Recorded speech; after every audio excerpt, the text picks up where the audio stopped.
नमस्कार, आप देख रहे हैं हेडलाइंस 24 समाचार चैनल। आइए रुक करते हैं आज की खबरों की ओर। अतिथि विद्वानों ने सरकार को उनकी घोषणाओं की याद दिलाने के लिए शांतिपूर्ण तरीके से धरना दिया। अतिथि विद्वानों का कहना है कि उनका उद्देश्य आंदोलन करना नहीं बल्कि सरकार से अपनी मांगे मनवाने का है, जो उन्होंने अतिथि विद्वानों से की थी। इन्हीं मांगों को लेकर अतिथि विद्वानों ने राजधानी में डेरा डाल दिया है और उनका कहना है कि सरकार यदि अपनी घोषणाओं को पूरा नहीं करती तो उन्हें आगे आंदोलन करने पर विवश होना पड़ेगा। दिनांक 11 सितंबर 2023 को अतिथि विद्वानों के लिए की गई घोषणा एवं मंत्री परिषद द्वारा अनुमोदित महोदय प्रस्तावों को लागू कराने के संबंध में विषय अंतर्गत विनम्र निवेदन है कि दिनांक 11 सितंबर 2023 को तत्कालीन उच्च शिक्षा मंत्री एवं वर्तमान मुख्यमंत्री डॉक्टर मोहन यादव जी, प्रमुख सचिव एवं आयुक्त उच्च शिक्षा विभाग के समक्ष अतिथि विद्वानों का भविष्य सुरक्षित करने के लिए मुख्यमंत्री निवास में तत्कालीन मुख्यमंत्री माननीय शिवराज सिंह चौहान जी द्वारा की गई घोषणाओं एवं मंत्री परिषद की बैठक के बाद संबंधित मंत्री जी द्वारा प्रेस कॉन्फ्रेंस के माध्यम से जो बातें कही गई थी वो आज भी अधूरी ही हैं। लंबे समय तक इंतजार करने के बाद दिनांक 16 अक्टूबर 2024 को एक दिवसीय चराना प्रदर्शन कर उक्त घोषणा के बिंदुओं को लागू करने के लिए ध्यान आकृष्ट कराया जा रहा है। दिनांक 11 सितंबर को ही घोषणा के बिंदु इस प्रकार हैं। जी, पहले तो अपना परिचय दीजिए सर। मैं डॉक्टर सुरजीत सिंह भदौरिया, प्रदेश अध्यक्ष अतिथि विद्वान निमित्तीकरण संघर्ष मोर्चा। आज आप लोग प्रदर्शन कर रहे हैं, क्या कुछ हुआ? ये प्रदर्शन आज से नहीं, ये हमारा 2.5 दशक से चल रहा है, 20 साल से भी ज्यादा समय से चल रहा है। और माननीय मुख्यमंत्री जी जो भी रहे हैं, माननीय पूर्व मुख्यमंत्री शिवराज सिंह चौहान जी कैबिनेट मंत्री हैं वर्तमान में, उन्होंने जो 11 सितम्बर 2023 को उस समय जब तत्कालीन मुख्यमंत्री जी थे, उन्होंने जो अपनी महापंचायत बुलाई थी मुख्यमंत्री आवास में, और उन्होंने जो घोषणाएं की थी कि अतिथि विद्वानों के पद भरे हुए माने जाएंगे, अतिथि विद्वानों की सेवाएं 65 साल तक निरंतर जारी रहेंगी, उन्हें हटाया नहीं जाएगा, और जो फॉलन आउट अतिथि विद्वान है 3-3, 4-4 साल से उन्हें अंदर लिया जाएगा, उन्हें को फिक्स वेतन 50,000 रुपए दिया जाएगा मानदेय की जगह, और इनको जो भी सुविधा नियमित प्रोफेसरों की तरह वो सभी दी जाएंगी, छुट्टियों की, मेडिकल की। वो एक भी मांग पूरी नहीं की है अभी तक, 1 साल से ज्यादा हो चुका है, और वही मांगों को लेकर आज हम धरना दे रहे हैं। 1 दिवसीय धरना है, और माननीय मुख्यमंत्री जी जो उच्च शिक्षा मंत्री, तत्कालीन उच्च शिक्षा मंत्री डॉक्टर मोहन यादव जी उस समय उच्च शिक्षा मंत्री थे, आप देख सकते हैं वो वहाँ पे दीप प्रज्वलित भी कर रहे थे, और उन्हीं के सामने वो साक्षी हैं उस महापंचायत के, उन्हीं के सामने सब कुछ बोला गया था, और उन्हें हमारी हर दफा से, हमारी जो अतिथि विद्वान की दफा है उससे वाकिफ हैं। फिर मैं ये नहीं समझता हूँ कि मतलब जो हमारी मांगे हर बार बोल दिया जाता है लेकिन एक भी मांग पूरी नहीं की जाती है। अतिथि विद्वानों के अंदर कोई योग्यता नहीं रखते हैं, जो आप मांग पूरी नहीं करते हो, पूरी योग्यताएं रखते हैं अतिथि विद्वान। आप देख सकते हैं कि ज्यादातर यूनिवर्सिटियों में पीएचडी जो गाइड की समस्याएं आ रही है, अगर अतिथि विद्वान संविदा हो जाते हैं तो माननीय मुख्यमंत्री जी जो गाइड की समस्या है वो पूरी हल हो जाएगी।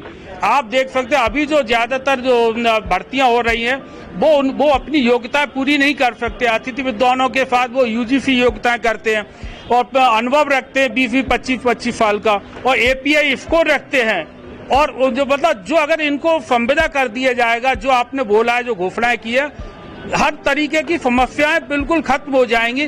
और उसी को जो घोषणाओं को याद दिलाने के लिए 1 दिवसीय हमने धरना रखा है, और क्योंकि अगर हमारी मांगे पूरी नहीं होती है, एक महीने के बाद हम पुनः फिर यहीं पे दिखाई देंगे। इसलिए आदरणीय मुख्यमंत्री जी से हमारा हाथ जोड़कर विनम्र निवेदन है कि आप हमारी जो मांगे हैं वो जल्द से जल्द पूरी करें। जय जी, पुष्पा चतुर्वेदी, शासकीय महाविद्यालय निवास से। पुष्पा चतुर्वेदी शासकीय महाविद्यालय निवास से हूँ।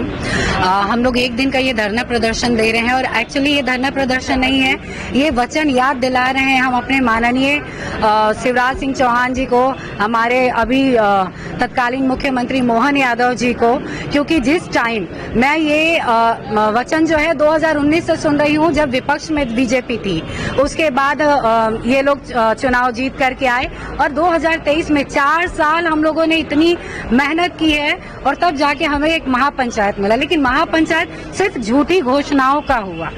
यही हमारे माननीय शिवराज जी थे जिन्होंने मेरे सिर पे, क्योंकि मैं 2019 के आंदोलन में थी, हाथ रख के कहा कि बहनों तुम्हारा ये भाई तुम्हारे लिए कुछ करता है। हम बहनों ने वोट दिया, बीजेपी की सरकार बनवाई। लेकिन आप सोचिए, आप प्रदेश के मुख्यमंत्री होकर के आप हम बहनों को एक सुरक्षित भविष्य नहीं दे पाए। लाडली योजना चली, मैं उनसे पूछूं क्या हम बहनें उपेक्षित हो गई आपके लिए?